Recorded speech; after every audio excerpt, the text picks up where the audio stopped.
ये सुनकर मुझे बहुत बुरा लग रहा है कि आज़ाद भारत में फिर भी यहाँ कोई ऐसी हिम्मत कर पा रहा है कि हमारे हिंदू बहन बेटियों की धर्म परिवर्तन करने की योजना बना रहे हैं। और मैंने सुना है वो प्रशासन से भी उसके लिए अनुमति मांग रहे हैं। मुझे याद आ रहा है कि हाई कोर्ट ने भी धर्म परिवर्तन के नाम पर चिंता व्यक्त की है, क्योंकि सबसे ज्यादा धर्म परिवर्तन हिंदू बच्चों का ही हो रहा है।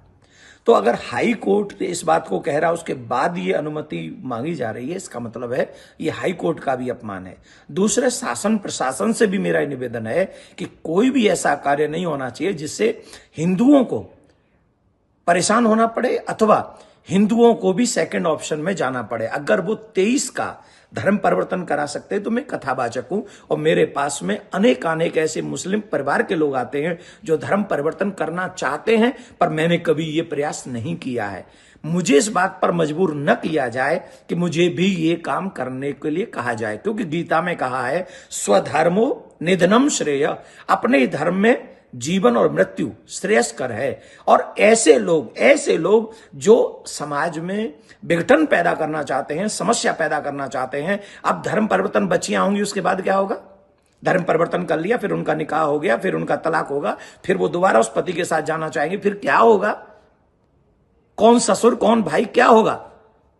क्या हम अपनी बहन बेटियों को इनके इस तरीके से मजबूर कर दें और हम उनके लिए आवाज ना उठाएं? मैं एक बात पूछना चाहूंगा शासन से, प्रशासन से और ऐसे लोगों से और सब सोए हुए हिंदुओं से कि अगर हमारे बच्चे कहें कि हमें जहर खाना है, तो क्या हम अपने बच्चों को जहर खाने के लिए छोड़ देंगे?